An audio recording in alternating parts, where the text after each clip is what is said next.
Abyan, welcome sa atong programa, ang Ilonggo Daily Light from God's Word Radio Broadcast. Sa atong pagpamalandong karon sa pulong sa aton Ginoo, akon ikaw agdahon sa abri sa imubalan kasulatan diri sa Mateo Kapitulo 2, versikulo 1 tubtob sa 12. Gintiguluhan nini sa isa ka Ilonggo Bible nga ang mga mago nag-abot sa pagsimba kay Jesus. Karon sang natawo si Jesus sa Bethlehem sang Hudiya. Sa mga adlaw ni Herodes, aton mabasa diri, nga hari, yari karon nag-abot sa Jerusalem ang mga mago gikan sa sidlangan nga nagasiling, diin bala ang natawo nga hari sa mga Hudiyo, kay nakita namo nang iya biton sa sidlangan. Kag nagkari kami sa pagsimba sa iya. Sang pagkabati si ni Herodes nga hari, nalisang siya kag ang bug-os nga Jerusalem kaupod niya. Kag sanggin patipon niya ang tanan nga puno nga saserdote kag iskriba sang katawhan, nagpamangkot siya sa ila kung diin mataw ang Kristo. Kag nagsugid sila sa iya sa Bethlehem sang Hudiya, kay amo ini ang ginsulat sang manalagna. Kag ikaw o Bethlehem sa duta sang Huda, hindi ikaw ang labing diyutay sa mga pangulo sa Huda. Kay sa imo magalutaw ang pangulo nga magabantay sa akong katawhan nga Israel. Nyan gintawag ni Herodes sing tago ang mga mago kag nagpakisayod sa ila sing sibo gid kun ano nga tion ang pagpahayag sang biton. Kag ginpadalan niya sila sa Bethlehem nga nagasing lakat kag pangitaon sing tulid ang bata. Kung inyo makita siya, balitaan ako ninyo agod nga magkara man ako kag magsimba sa iya. Sang pagkabati nila sa hari, naglakat sila kag yari karon ang biton nga ila nakita sa sidlangan, naguna sa ila. Tob-tob nga nagdulog ini sa ibabaw diin ang bata. Sang nakita nila ang biton, nagkalipay sila sa tamang kalipay. Nga nagsulod sila sa balay kag nakita nila ang bata kaupod ni Maria nga iya iloy. Kag nagyaob sila kag nagsimba sa bata. Nyan sang nabuksan nila ang ila mga bahandi, naghalad sila sa iya sing mga dulot, bulawan, kag insyenso, kag mera. Kag sanggin paandaman sila sa damgo nga hindi sila magbalik kay Herodes, nagpauli sila sa ila duta sa liwan nga dalan. Kabayang Ginoo, magpakamaayo sa sining mga pulo nga aton ginbasa. Ano ang bili kag ang padya kon ang isa ka tawo gusto sinang matarong kag husto nga sahi sang pagsimba? Kinanglan ang tao may commitment sa pagsimba sa matuod nga hari, sa matuod nga Dios. Siling dire sa Balaan Kasulatan sa verse 1, halin pa sila sa sidlakan o kon sa sidlangan. Ilagid nga gintinguha, sila gid naglakat sa malayo nga mga lugar. Ang ila ginhalinan suno sa mga pagtuon, posible sa Babylonia, o kon sa Iran, sa Persia, inang karon amo ina ang Babylon ang Iraq. Mga 900 tubtob, 1,000 ka kilometro. Kag tungod wala man sang mga eroplano sa to sang una, mga 2 o kung 3 gid ka bulan ang ilang pagpanlakatan. They exerted their efforts to realize their desire despite the difficulties. Ano mga difficulties? Harsh weather conditions, tuman ka init, sunstorms, kag nihit yutay ang tubig. Kakapoy tungod sa binulan nga pagpanlakatan nga nagasakay sa kamilyo.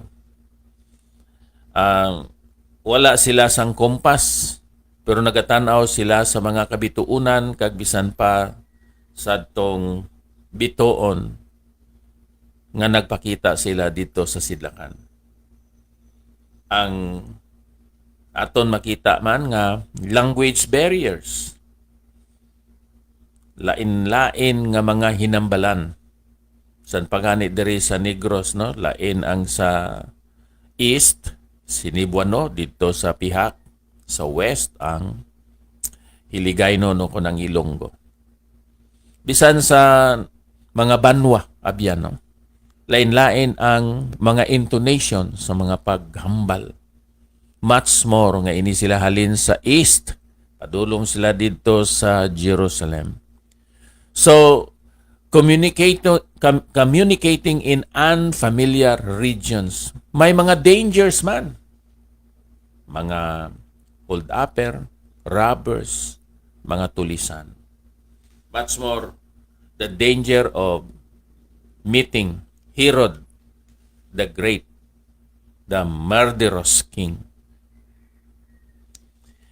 Pero ang ilang handom ilagid ginpaybalo, diin bala na ang natawo nga hari sang mga Hudiyo kay nakita namon ang iya bituon sa sidlangan kag nagakari kami sa pagsimba sa iya. Isa ina ka maisugon nga paghambal sa tubangan sa mga katawan dito sa Jerusalem, and ilabi na gid sa paghambal sina nga mabatian sang hari nga si Herodes. So kinahanglan sang commitment. Ikadua, kinahanglan may courage o kung kaisog.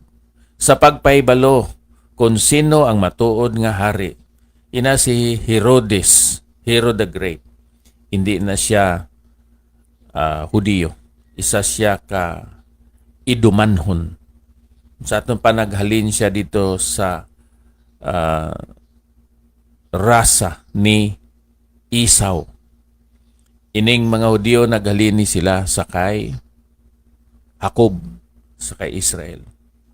Siling nila, diin bala ang natawo nga hari sa mga Hudiyo kay nakita namon ang bituon sa sidlangan ka nagkari kami sa pagsimba sa iya. They were courageous and they demonstrated that courage in announcing the true king. They demonstrated their courage, kadua, in approaching the fake king. Sa Mateo 2:3. Siya isa ka ginakahadlukan, ka ginakangilaran nga hari. Sang pagkabati sini ni Herodes nga hari, nalisang siya kagang bugos ng Jerusalem. Kaupod niya. Isa man siya ka hindi matinud-anon nga sahi sang hari. Hindi tampad nga hari. Iya nga gin fake ang iya nga interest sa paghibalo, sa pagtuon sang pulong sang Dios. Nangintay-tay siya agod nga magkilit-anay ining duha kag parte o kun grupo sa mga reliyoso nga mga tao. Ang mga kaparian, amo na sila mga Sadusiyo. Kag ang mga Fariseo, amo na sila mga eskriba, nga mga nagatudlo sa kasuguan ni Moses. Kag sanggin patipon niya ang tanan nga puno nga saserdote kag eskriba sang katawhan. Nagpamangkot si Herodes sa ila kundiin mataw ang Kristo. Isa siya ka demanding nga sahi sang hari.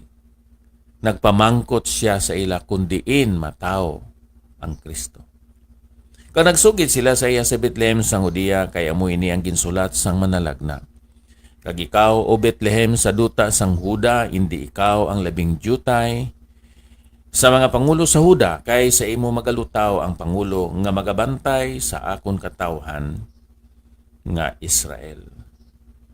Kag nabatian ina ni Herodes sa mga paghambal sa mga reliyoso nga mga tao, mga kaparian kag mga iskriba o kung mga nagasulat sa balaan nga kasulatan. Yan gintawag ni Herodes, singtago ang mga mago kag nagpakisayod sa ila sing sibogid. Kung ano nga tion sang pagpahayag sang bituon. So nagpaka religyoso man siya. Gusto sa kuno abi nga magtuon sang balaan nga kasulatan. So he feigned his interest in studying, in knowing the Word of God. And ikadua, he faked his intention to worship the Son of God. Ginpadala niya sila sa Bethlehem kanagasiling lakat kag pangitaon sing tulid ang bata. Kag kun inyo makita siya balitaan, ako ninyo agod nga magkaraman ako kag magsimba sa iya. Kita nakahibalo nga ang iya katuyuan nga masugata niya ang bata.